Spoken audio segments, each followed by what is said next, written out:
আসসালামু আলাইকুম। আসলে আমাদের দেশে নদী কাটা এটা ফিরল না। সে আওয়ামী লীগের আমল থেকে বড় বড় যোদ্ধারা এটা কেটে থেকে গেছে নেতারা। এই যে এত বড় একটা নদী, তার পাশে পানির পাড়ে থেকে নদী কাটে এবং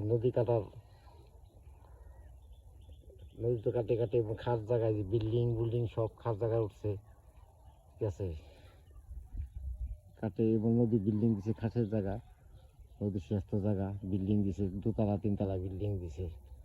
অথচ তার পাশে একটা কেজি স্কুল, অনেক পোলাপান লেখাপড়া করে, সেই স্কুলের ডালে বন্ধ করার লিগে এই বাড়িওয়ালা ওয়াল সৃষ্টি করে, ঠিক আছে, যাতে লেখাপড়া না করতে পারে।